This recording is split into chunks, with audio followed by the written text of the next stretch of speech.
Can you see the right stuff, Imogene? Mm-hmm. Okay. I see it. All right, we're going to wait just a few minutes and let everybody get logged in so nobody misses anything. We got a bunch of people already getting in right here. All right. I see lots of familiar names. All right, excellent. Well, I'm going to go ahead and get started. Good morning and welcome to Webinar Wednesday. Today we are doing a little bit of a different presentation. I'm really excited about it. My name is Emma Jane. I will be the moderator for the webinar today, and Kim Dixon will be presenting with Ron Farley, and Bjorn Vagan might be joining in a little bit as well for the presentation. Today's webinar is reducing direct construction costs through estimating. We'll be talking a little bit about PlanSwift and a little bit about estimating and following up with some Q&A at the end. I do have some housekeeping items. So Kim, if you'll switch the slide for me. All right, so before we begin, I do want to go over a few housekeeping items. We are recording this webinar, so you are welcome to come back and visit it at any time.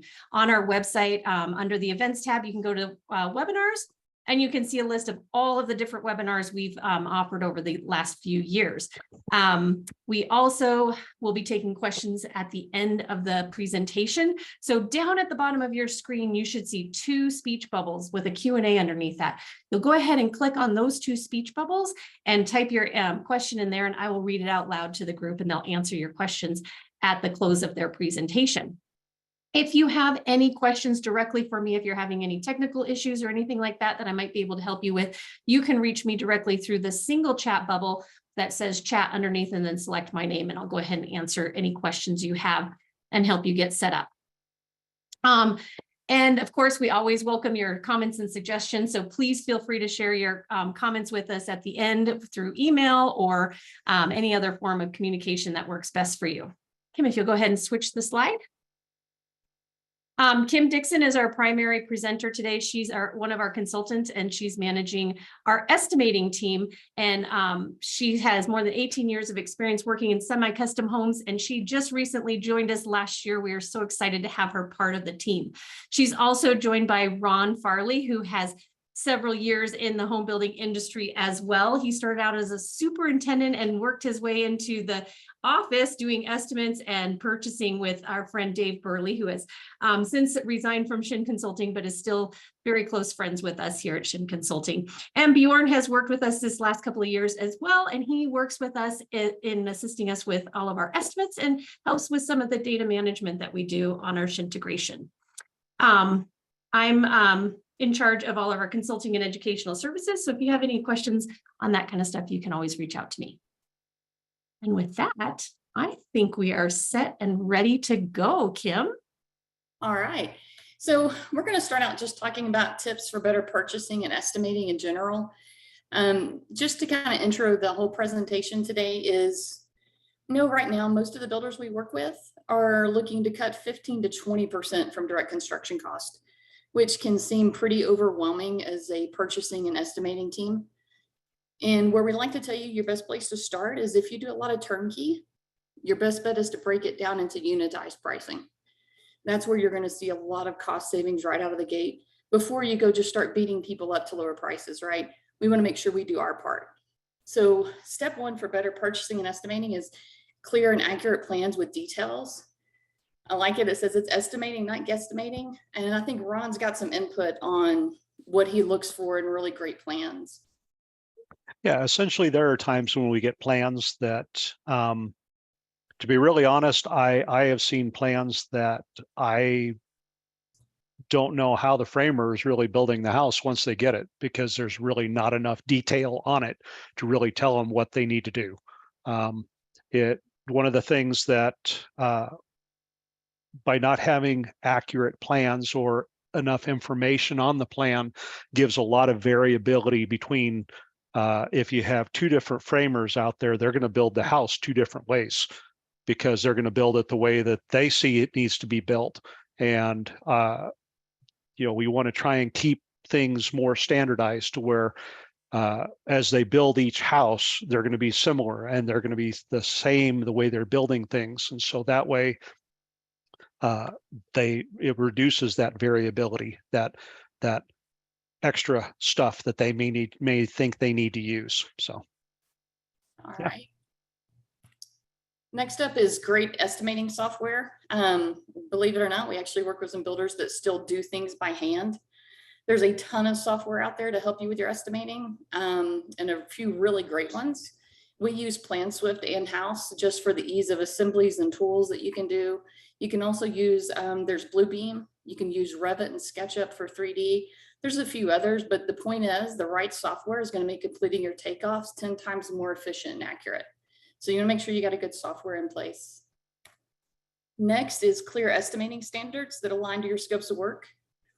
If your scopes of work call for a 1/2-inch overhang on your countertops, then you need to make sure that you're estimating your takeoffs have that overhang included. If you extend your shower wall tile 3 inches beyond the glass, then make sure your takeoffs include that. Don't just let your trade figure it out or hope they catch it. Make sure that your estimating guidelines match up to what your scopes of work is saying and calling for. Number 4 is a big one for me. We already kind of talked about it. Quantity should be dictated by us. We do not want to ask our trade partners how much we need, especially frame lumber packages. If you've got your lumber company doing your takeoff for you, that's a huge opportunity for you to get that turned around. It's fox in the hen house, right? You don't want to utilize them as your estimator. Number 1, they don't have time. And number 2, they're typically going to pad it for themselves. So be real cautious with that. And then number 5 is collaboration. What's overwhelming for a lot of clients is when we talk about switching from turnkey to unit, there's a lot of concern about quantities. Is it right? What do I need to do? What's it look like? Is my trade going to agree? This is where collaboration comes in.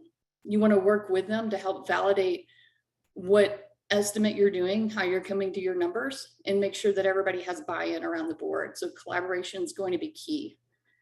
So we've talked about unit price. I want to talk about why it's important. There's some people will disagree. They love turnkey. I'm going to tell you, as a former purchasing director, turnkey is super easy for me, right? I don't have to put a lot of thought into it. Somebody else owns it. It's easy for me to input. Super simple. It is just not the most cost efficient. You look at lengthy bid cycles. Every time you update a plan or you do a whole new plan lineup, how much time do you lose sending those plans off and waiting for your trades to get back to you with bids? So we want to look at eliminating that, because time is money. Next, this is the only way you fully understand cost implications. How do you know how much it's going to save you if you switch to LED disc lights from can lights if you don't know how much your can lights are? So this is full transparency. Next, allows you to do on-the-fly performance engineering. If you're looking at revising your plans to be more cost efficient, if you don't have that transparency, then you're kind of shooting in the dark. You don't know what it's going to cost you to change your door heights. You don't know what anything is going to save you if you don't know what those individual parts and pieces cost. Once again, as I've been saying, transparent costing. And it's easy to transfer over to purchase orders. Okay, so that's why we want to look at UPM versus turnkey. And I'm going to get Ron to kind of demo for you PlanSwift, and we're going to talk a little bit about how, just whether it's PlanSwift or Bluebeam, how a great software is going to make all the difference for you in getting accurate estimates. Ron, are you ready? Yeah. Okay, I'm going to stop sharing and turn it over to you. Sounds great.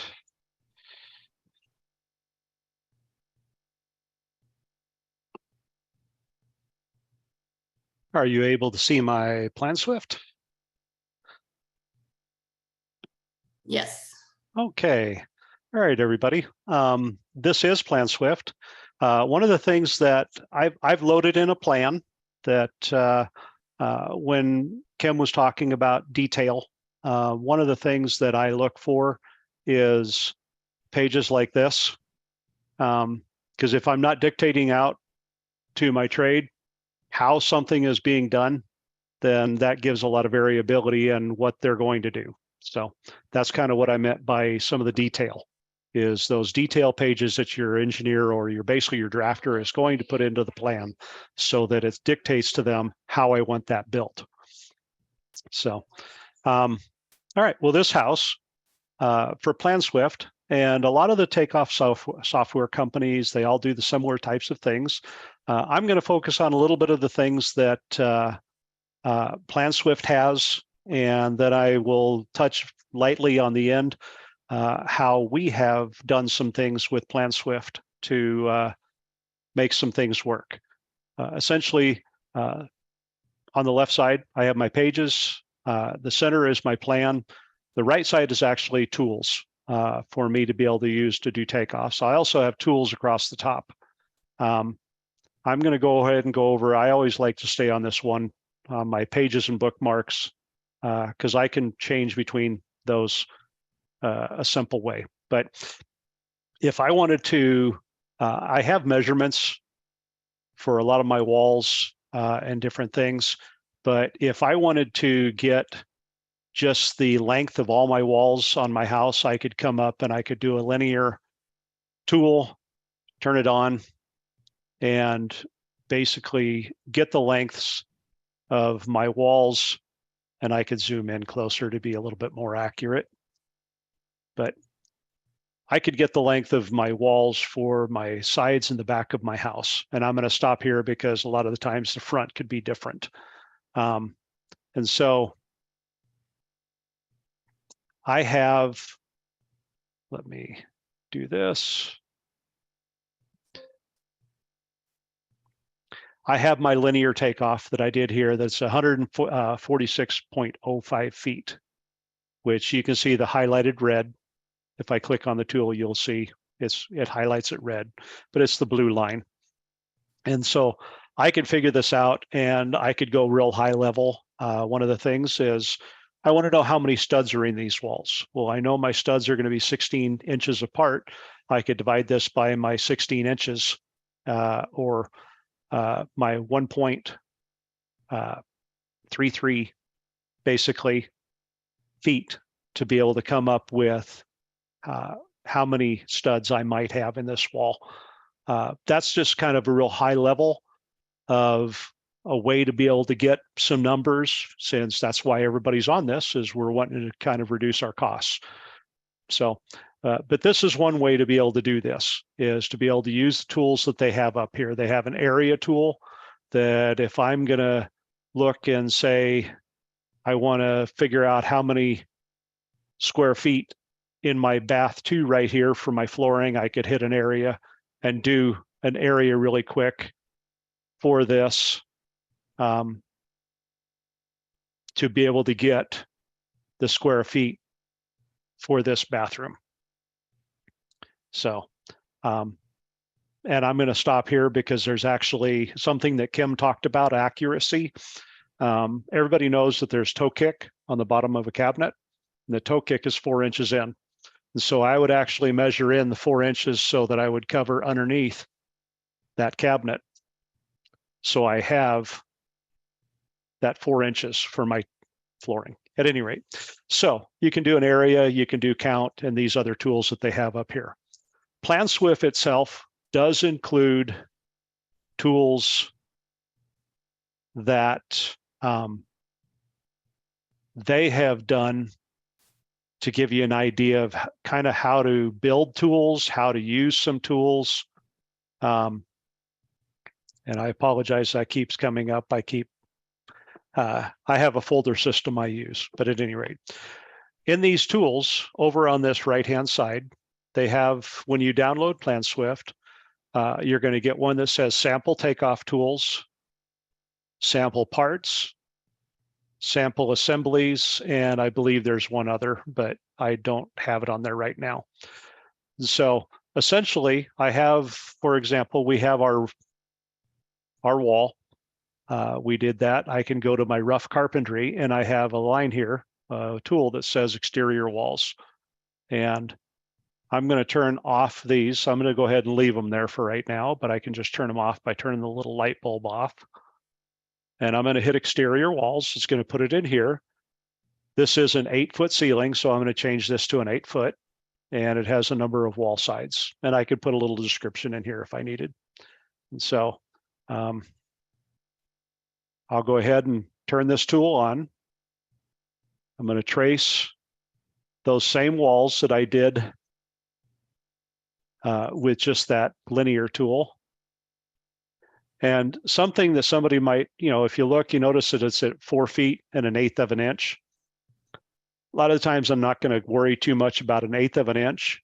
One of the things that some people had brought up is they wanted some tools and tips for PlanSwift. Basically, I've made my point right here. You can see where it's hinged for my blue line, but I can tell by looking at this that to right here is 4 feet. I could do this really carefully and get this to 4 feet, and I could get, zoom in, of course, and get it to the 4 feet right there. But there's a simple way. I just hit my arrow key and tell it 4 feet, and now it's done. So there's a tip and a trick to be able to get things very quick and easy. But again, I've got my exterior walls here, and it doesn't tell me too much. And they have other things for if I'm doing roofing. They have ones for roof, which I can go to my roof here. And this is a 512 pitch, and I can turn on their tool and tell it the pitch is a 512 by selecting the drop down and tracing my roof. And we do just us personally. And by the way, that was another trick that I just showed, even though I didn't explain it. We do each roof plane separately because this gives me click points to be able to use for these other points. Because my front of my roof, this may be a 512, this may be an 812 on the front. And so it gives me the click points to be able to hit. So we got these tools. PlanSwift goes farther. Somebody might say, well, I have my exterior walls here, but I don't get any lumber. It's not telling me anything because it's just, all it says is exterior walls. PlanSwift does include this next one that's called parts. Let me go back to my wall. And so the way that they do things, if I want my studs for this wall, and I have a tool right here that says 4x8 or 2x4 by 8 foot studs. And if I grab this and drag this over to my exterior walls, I've got my spacing I can put in because I could change this to a different spacing. There's options. And so it gives me these. And if I click this, now it's telling me for all of this wall that I have in, I have 110 studs. And so these tools, they are included in with PlanSwift when you purchase these. For your top and bottom plate, basically that's where these wood plates, for my top plate, I could grab this and drag it right in with it. And now I have my top plate. I have a double top plate. And it's telling me that I have 19 2x4x16 sticks to be able to have for these walls that are green. So this is how PlanSwift can help you understand how much material you need for the house. There are a lot of things that they've got. If you look, there's a lot of stuff that they have in here. There's lots of pieces, lots of different things, but it doesn't quite have everything. And that's where you guys, if you've been a superintendent or a builder and you order material, one of the things that they don't have is bracing and blocking that every house has to have. And so you want to make sure that that's taken care of. One of the things, and I'm going to show you one more that PlanSwift has, and there's already been a question about building advanced assemblies. And what I essentially did when I drug these two parts right here over and attached them onto the wall, I now made an assembly because I have these other parts that are coming off of the length of this wall. They have some of that built, some examples, like they have a wood framing assembly. And I'm going to show you how complicated it can get. And it's not complicated. It's just how much material and how much information is there. This is a tool that they had built that this is everything for this wall. I have my height, I have my stud spacing, I have my bottom and top plate, I have my shear, if I have blocking in the wall, I have my sheathing, if I have sheathing on there, lots of different things. And so this is going to give me the material for that wall. And I could use this and do the same thing for these exterior walls if I had everything set to be able to get me that information. And so that is included with PlanSwift. If I may, we have actually, one of the things that we've done is you end up getting some really big assemblies over here that when you go to export out, for those who have used PlanSwift, if you go to export out and you have a takeoff that is 2,000 lines long, it sometimes could take a little while for it to be able to export everything out. At Shin, one of the things that we have done, and I've actually been doing estimating for 5+ years. I've been in the construction industry over 20. Started out as an assistant superintendent, actually started out doing electrical first. And then I moved into being assistant superintendent, then a superintendent, and moved into where I'm at now.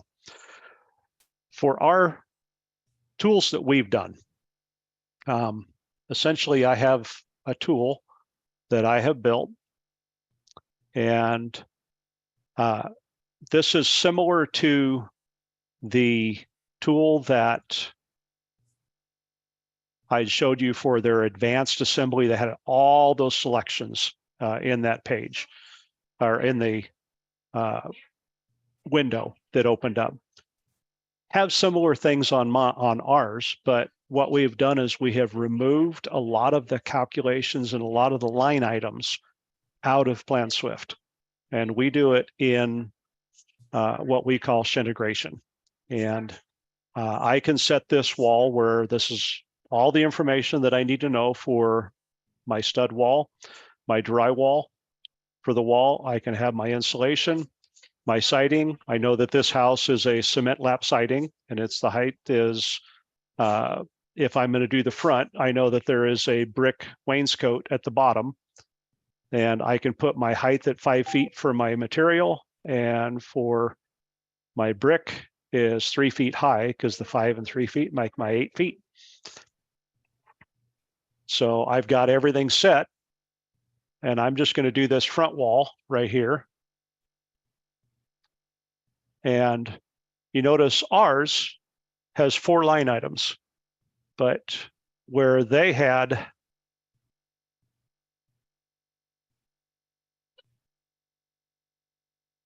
and I'm not going to set everything, just time for time consideration.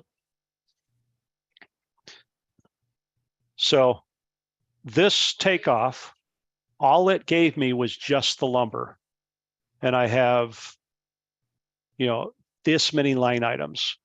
But for me to get drywall, my siding, my masonry, and everything else, I'm going to have 4 more or 3 more tools just like this to be able to do that. So I'm 4 times the number of lines than what I have to get my drywall, my insulation, siding, and my brick.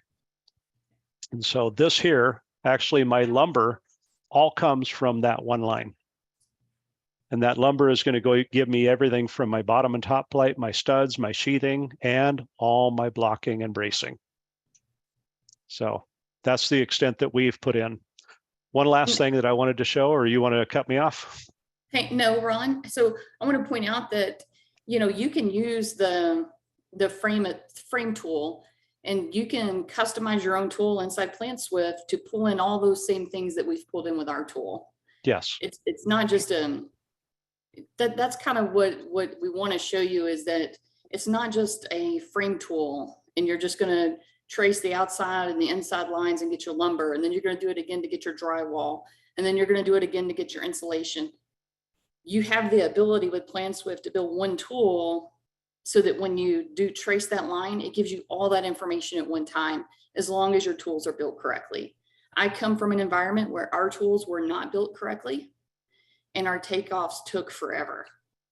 So it's all about how it's set up and how much time you're going to put into it up front to get things set up correctly.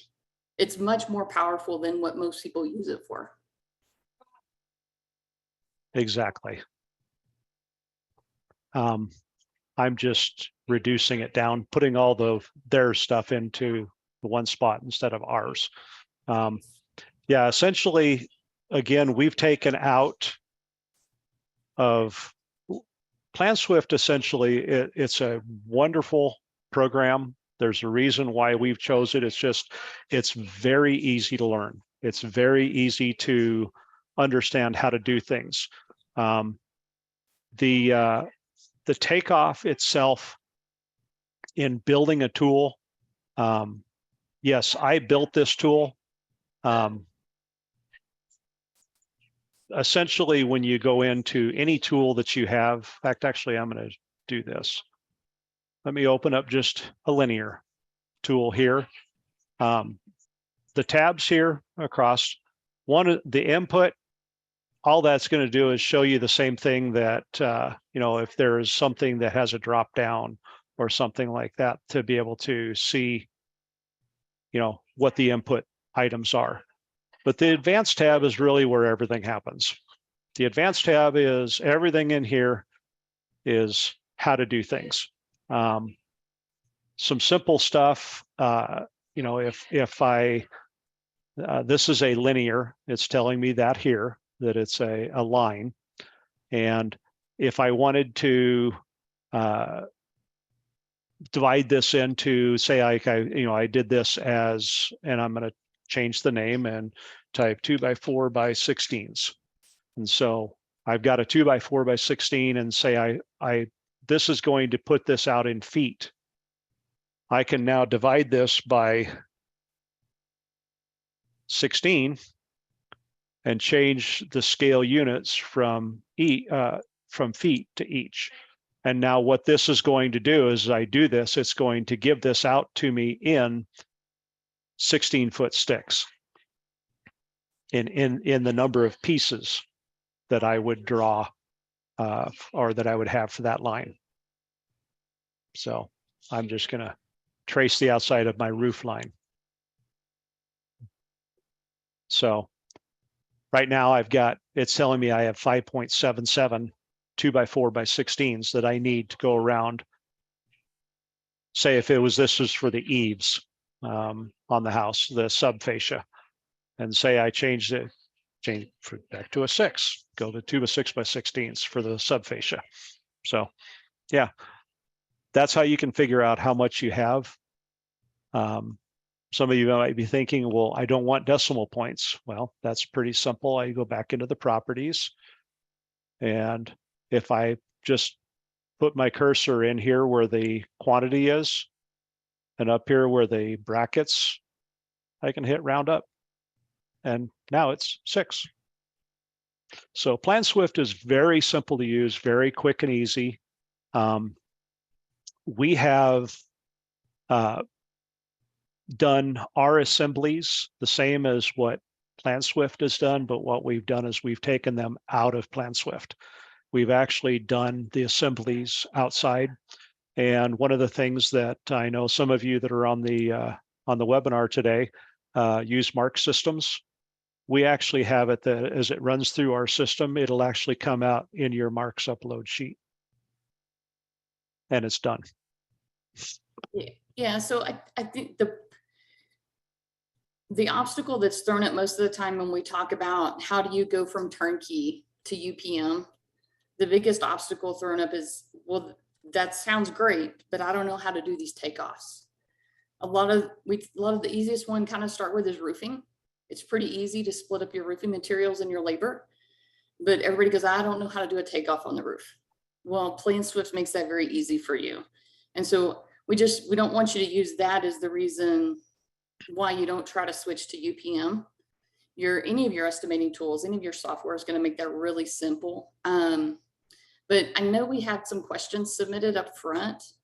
Emma Jane, do you want to read me through those?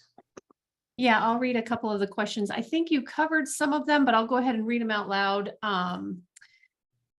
Let's see, one of the questions that was submitted was, how could it help with unit cost takeoffs? And I think you covered a lot of that. If you want to just do a quick little summary on, well, and actually you just pretty much, they were interested in learning more about PlanSwift and how it could help with unit cost takeoffs. I believe we did answer that question. If you do have a deeper dive that you'd like to have us go into that, you can either submit another question here in the chat, or you can schedule a 15-minute call with Kim or Ron. Another person said that they saw your short demo at the MSU 201 conference in Vegas. When converting the database to be able to export to Mark System Materialist, what happens to the data we have built in PlanSwift, and how editable is the data after it's converted? Okay, so I'm going to share my screen and kind of show you what that looks like going into Mark System. Let's see. So this is what we call integration. And I have an export that we've already done. I'm going to simply take this and drag it to the yellow bar up here. It says drop file here. You'll see this now says new. And I know I don't have to refresh the screen, but I'm kind of impatient, so it gives me something to do. Let's see. Now it says ready. So if I come over here to results,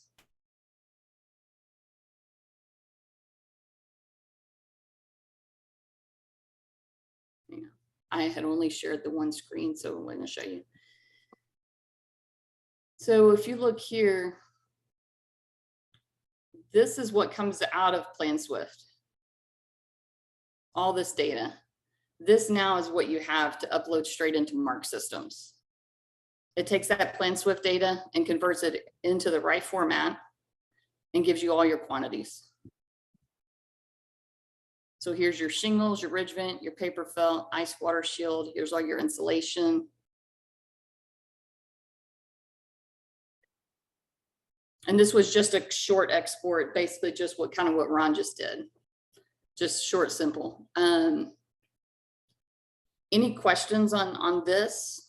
So Ben had a question, and I'm not sure, Ben, if you want to type a follow-up question or follow-up. He wants to know what type of file are you importing to begin with? A DWG file, I'm assuming, and I'm assuming you're asking about the plan that we use for tracing, or are you asking about the plan that Kim put into this integration? Correct, the plan for tracing. Yeah, actually what you want to load in is a PDF. One of the main things that you want to do, Ben, is, and this is a tip for everybody, when you have a PDF of a plan set, a lot of the times those PDFs are going to be multi-layered. They're going to have comments on them and some things like that. What's best to do before you load them into PlanSwift is you would take that plan, or that PDF, excuse me, and you would reprint it out into a PDF again, and that flattens that file so that it isn't multi-layered, and that makes PlanSwift operate faster.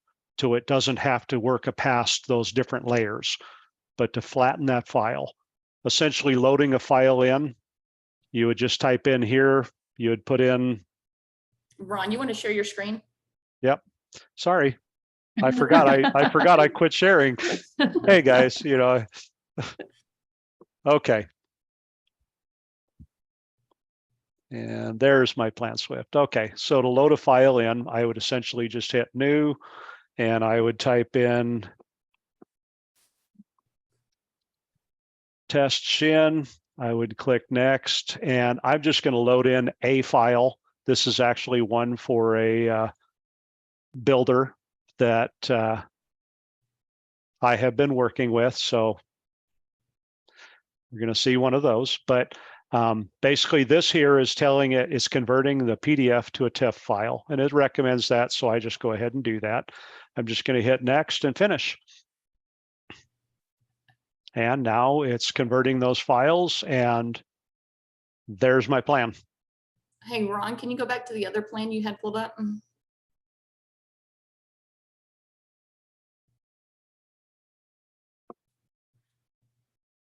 Just a quick walkthrough of how to scale. Make sure it's scaled Oh, correctly.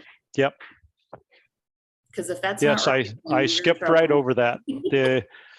Yes, and thank you, Kim, for bringing that up, because the number one thing that we tell everybody, and just so everybody knows, and I am going to be very upfront, the estimators that we have hired, in fact, Bjorn was on the call. I thought He's I still saw here. him a little early. Still He's here. still here. Okay, yeah, he's still right there.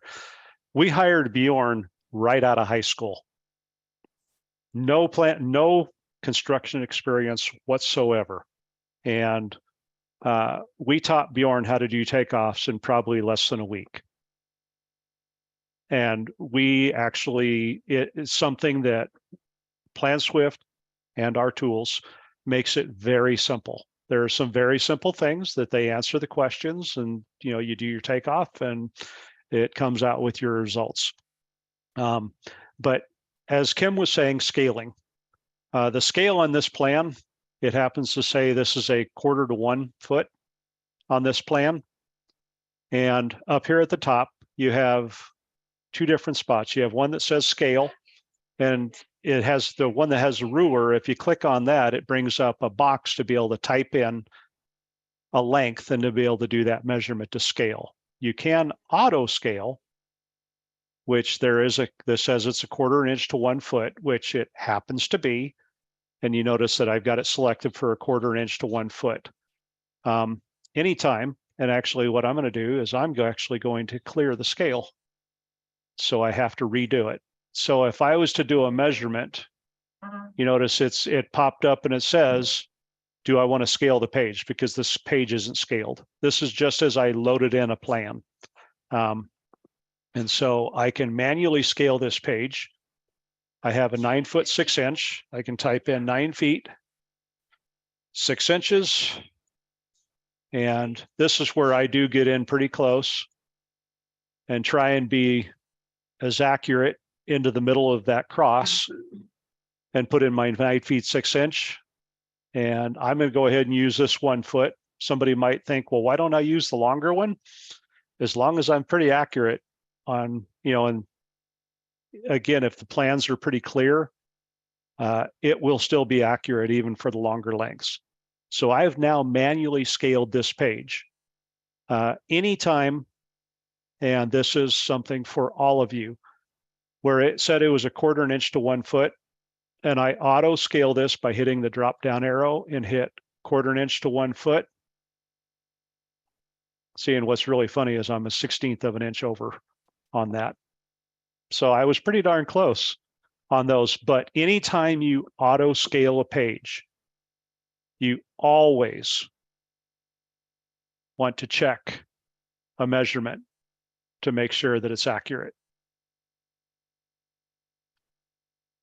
And so this one here, 19 and 19. If you don't do that, it doesn't matter how good you are at building tools and how much close on clicking on points and whatever else. If your scaling's off, you're going to be off on your takeoff.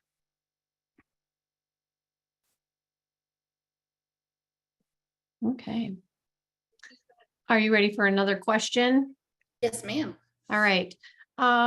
So, and I think you've given a couple, but maybe you have another fun tip or trick. So this person says that their training and estimating has been mostly self-taught, on the job, and they would love any tips and tricks for efficient and accurate estimating. Okay. Some very quick tips. Number one is if you're doing a takeoff, and I went back to you, Kim, because figured better look at you than my PlanSwift, but that's okay. Okay, so you can see my PlanSwift here. If I wanted to do, and I have a linear takeoff, I'm going to pull this off to the side. It's not going to let me. There we go. Say I want to get the, I'm just going to do this length here that's 9 feet 8 inches. between, for this measurement. One tip, quick tip. Actually, I'm going to give you 3 really quick. Number 1, down at the bottom of your screen, there's snap and ortho, and you want to make sure that those are highlighted.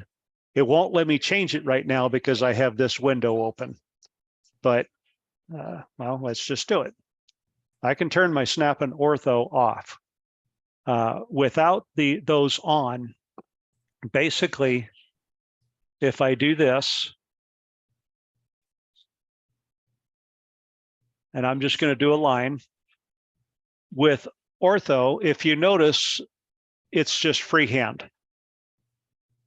If I go down and turn my ortho on, now if you notice, when I come close to horizontal, it's going to snap right there.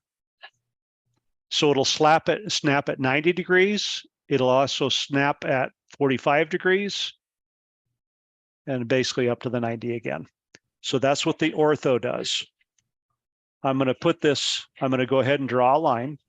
There's a way to pause your tool. To pause a tool, you can go up and hit new section or just hit N on your keyboard. My tool is still turned on because you can see it says click next point, but it's not grabbing that point where I ended that line. If I turn snap on, now it'll grab that line. You can see the red dot as I go across. One last point, something that helps is, say I'm going to come around these walls, and if you notice where it turns red, I can go ahead and come across, and I'm going to come here, and what I want to do is I want it to line up with that end of that line there. I'm not letting it sit on purpose because everybody needs to watch. It's going to change from red to blue. So I'm going to leave it there. It's now changed to blue. And now if you notice, there's a dashed line that's attached to it. And now it snaps at the 90, where now that is a perfectly square box or a rectangle, because I've lined up those the way they are perfectly. Those are just some real quick tips. The one last that I was going to give to you is I'm just going to duplicate that tool. Give me a new one. Let's change the color. And what I just did, those are also little tips for you. Say I want to get this length and I want it to be exactly 9 feet 8 inches. So I'm going to click here on the beginning of it, and I'm going up on the screen. So I'm going to hit up, the up arrow on my keyboard. It's going to bring up this box, and I'm just going to type in 9 and hit tab and hit the 8 inches. And now that line is 9 feet 8 inches long. That's another quick tip, or another quick tip. Okay. That's awesome. Thank you, Ron. And then Ben had another question, and Kim was going to see if you could do a quick demo of that. Ben wants to know if there are options to do counting versus length/area calculations, like for floor joist framing layout, rafter layout, etc. And could individual joist rafters be identified by length, as in defining some as 12 inches or 12 feet long, 14 feet long, et cetera, et cetera? Sure.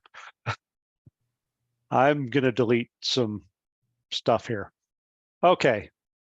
This is something that I'm going to show you a tool that is in PlanSwift that,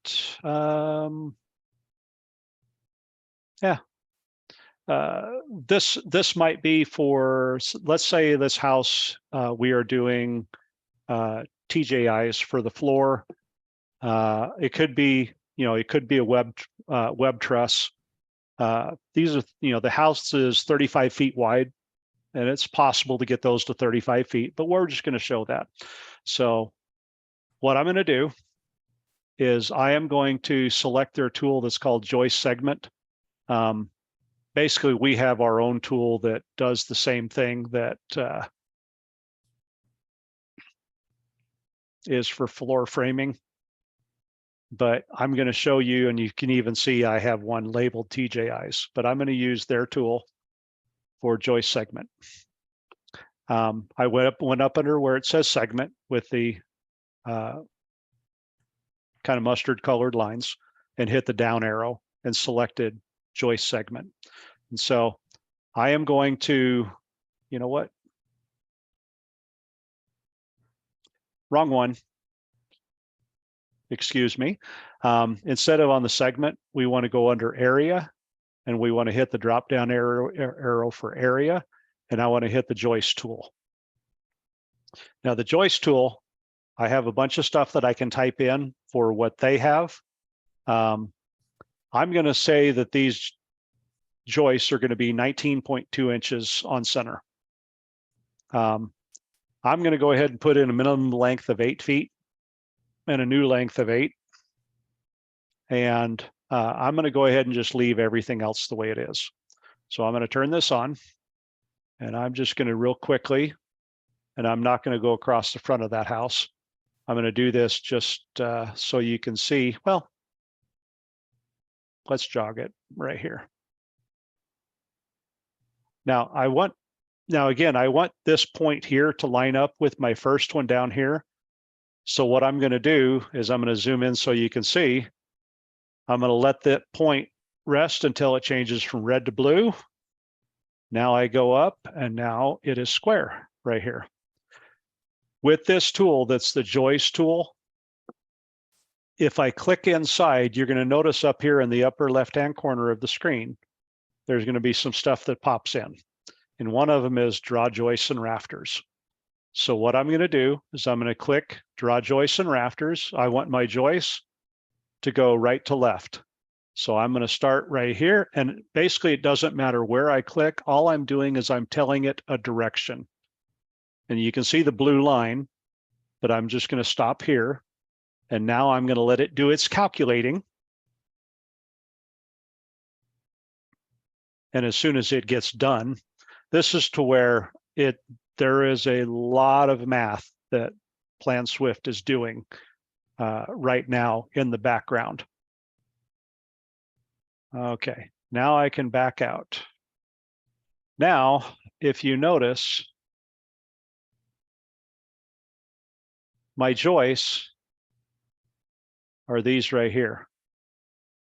I have joists that are 26.1 feet. There are 3 of them. These 3 right here are 26.1 feet long. And all these others, I have 32 of them that are 34 feet 9.98, basically 35 feet long for each one of those joists. So yeah, that's even what it's saying right here. So you can do joists. Yep. That's awesome. Can you show the count tool real fast? Just like even just a simple door one? Yeah. I'm just going to do, well, let's do this. Let's say this is a 4x4 post. I'm just using one of our tools right now. You know what? Let's not. Let's use their count tool up here. And I can change the name to a 4x4 by 8. Oh. And click OK. And that's the count tool. And let's make it a little bit easier for you to see it. There you go. And so this is for the count, where I can count the number of items that I need. And for joists and rafters, you can do the same thing. I could turn this back on. And if I needed to count for, say I needed to count hangers on each one of these, I could do that tool and put whatever type of hanger it is. And just start clicking on the end of each one to be able to give me a count of how many hangers I'm going to need. That's to do everything if you're going to do it manually in PlanSwift. There are ways that there was a question about advanced tools and how to build advanced tools and different things. For that person that had sent that in, if you would like, you could schedule 15 minutes with me and I could kind of show you, what I could on how to build advanced tools. For just a real quick, where you build advanced tools is the tab up here that's called templates. This over here is a template. This is the template that I've built that we use for all the different items for building the house. But it's in templates is where you would build all of that. And that's where these ones that I had showed that PlanSwift, they have these in here automatically when you download PlanSwift originally. And they are here under the templates tab. So. Okay. All right, Ron, we have just a few more minutes. There's another Yes. question here. Okay. Does PlanSwift have the ability to designate stud counts when you have a taller ceiling height, for example, 15 feet, when you have a lower plate height of, say, 9 feet? Yes.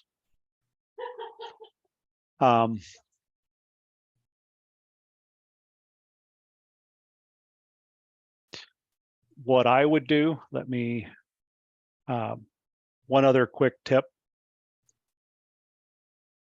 Basically, coming across right here, you can open and close items. When you're on your pages and bookmarks, there's a little icon here that has basically an area, a line, and a count. And if you click on that, it turns everything off. So it makes it very simple to show that stuff. Okay. Where I showed at the beginning, this exterior wall. And let me, well, the green line, disregard the measurements that I have on there right now. For that green line, if I was going to have a stud that was for, like you said, a 15-foot, say like you've got a open to a second floor, so you've got a 20-foot ceiling, and you're going to have basically an 18 or a 20-foot stud or a piece of lumber that you're going to put in there.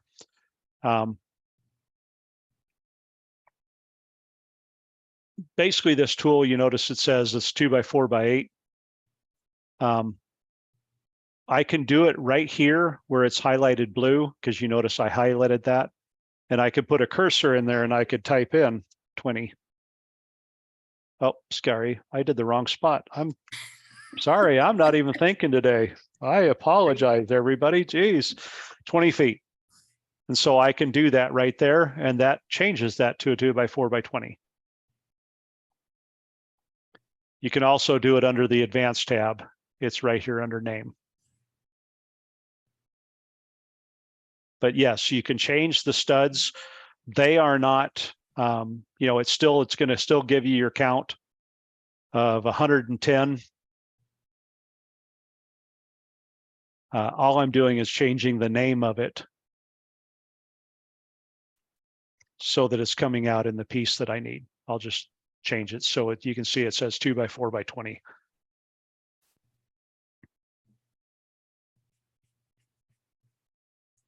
All right.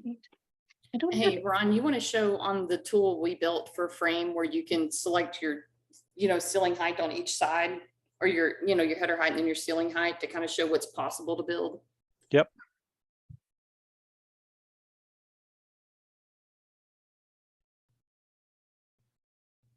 I'm just hiding this other stuff so it's out of the way. That's perfect. Thank you. Okay. Our tool. Basically, I can go in and it's going to really open that up every time. Okay. Essentially for our walls and the tool that I have made, I have buttons here or check boxes that basically, as I check each one, a tab is going to appear to be able to select the items that we need. This item here, basically just real quick to give you an idea of how we have our tool. First floor, second floor, or third floor or basement, depends on what frame pack your material is going to be coming out in. A lot of people only send out first floor with first floor. They don't want the second floor frame pack sitting out there while they're doing the first floor because some of it may walk off. So we have different frame packs. Is it an exterior wall or interior wall? Our stud size, either 2x4 or 2x6. Our plate height, this is where it kind of goes with one of those questions. You notice we go all the way up to 22 feet for our plate height. On center spacing, you either 12, 16, or 24. It's either ground contact or lumber contact. That depends on what bottom plate you're going to get. And is it shear wall or not? Very, very simple. Drywall. When you select drywall, you can either select one side if it's an exterior wall, but if you have an interior wall, you select this button, and now I have my second drywall that I will be adding the height for that. For those of you, and the reason why we have these separated, for those of you who may have over here in the family room area, you may have a ceiling that's 10 feet where you have 9 feet over in a bedroom next to it. So that way you can select each side of the wall separate. Insulation is insulation. Siding, you have your different types of siding: cement, lap, stucco, and then we have our masonry, which is either stone or brick. And all the different things that we would set for that. But you can select both sides. One of the things that our tool also brings in with this is I'm even getting how much baseboard I need for this wall. Everything that is attached to that wall, I'm getting all that information with just this one line.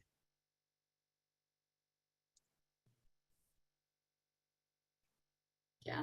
So once again, keep in mind, that's a tool that you can build with all your lumber counts in it. Just like we said earlier, just keeps you from tracing the same line over and over and over again. Exactly. Build as much as you can into one trace. Yep. So do we have any other questions? We don't have any other questions at this time. Every other question that I have online, you guys are from the registrations you guys have already answered. The one relatively new to PlanSwift with everyday work related items getting set up for organized and efficient assemblies that measure multiple items at once, which you guys just covered, so that takeoffs are completed in the same way with every takeoff. And that's basically what you guys just covered with the tools. Correct? Yes. Mm-hmm. Correct. All right. Well, Ron, you want to quit sharing real fast so I can throw the PowerPoint back up? I'm sorry. I'm sorry. No, you're yes. good. Not as used to it as you are. I sit here at a desk, everybody. So. All right. Okay. Well, let's see. We have just. All right. Okay. So, thank you guys all for coming. We do want to remind you, we do have a couple webinar Wednesdays coming up. Carol Smith, she is amazing. If you haven't heard her present in the past, you'll want to attend on June 14th. She's going to talk about today's consumers and how they got that way. It'll be a very good conversation on how to manage some of the expectations that our consumers have in today's market and how to address them and still maintain a working relationship with them. If you're interested to see some of Carol's previous presentations, this one's going to be very different than what she's done before. You can also check out her previous presentations with us. It's gold, and she offers them out to you guys for free. So take advantage of that. Join us on June 14th at 10 a.m. Mountain Time, 12 p.m. Eastern Time. We also have a presentation in the works. I'm not sure if it's going to be the beginning of June or towards the end of June, but we're going to do a performance engineering webinar. It'll be a very short 10, 15-minute presentation followed by question and answers where our expert Ed Hauk will come on board to talk to you guys a little bit about performance engineering. It'll help you get set up to being able to do really good estimates. So evaluating your plans ahead of time and making sure you have really good plans, which is what Ron said was essential for having a good estimate. So keep your eyes open for that presentation. I'm looking at either June 7th or June 22nd, I believe. But we will advertise that as soon as it's ready to go. If you'll go ahead and switch the slide for me. This is just a slide to share with you all the different services we provide here at Shin Consulting and Builder Partnerships. Don't forget, We have great rebates. So if you're looking at saving money and reducing costs, this is a great way to do that. Contact us here at our office at info@builderpartnerships.com, or you can contact our relationship managers to get more information on how to get set up with rebates. We always offer our online and live courses. We do have some classes available to you on demand. We are working on getting some technical training that is just in the works of getting set up and ready to go. We have it already. We just have to get the registration set up. If you're interested in that, it's more technical, like how to build a house, what looks like to have everything in correct format, plumb, square, waterproofing, all those kinds of things that a lot of people, as they're coming into the industry, are more educated from school education, but not necessarily trade background. So this is a great way to get that piece in there as well. We have our consulting, it's remote and on site. So if you have any questions or want to dive in a little bit deeper with either Kim or Ron, go ahead and contact us. We can schedule you a 15-minute conversation with them to see if there's a fit for any coaching or on-site consulting to help you with your estimating. And obviously some data transfer with ECI and my HOVA. We help you out with that for our rebates. And then these last two ones are kind of these ones that people forget about, but we do offer surveys. So if you're trying to become a builder of choice, an employer of choice, or see how you are as far as customer service is concerned, we offer 3 different types of surveys that you can put out to see how you're doing.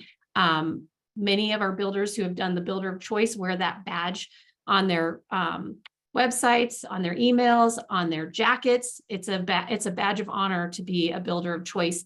And those surveys are done by the trades about the builder. If you're interested in that, contact Lisa here at our office. And then of course, our builder groups. This is our support group for builders. We have a builder group that's been together since the 90s and still meets regularly twice a year to go over ideas to improve their business, improve the industry, and just to have best practices and support each other as they grow and through all of the challenges that you face as a home builder in today's market.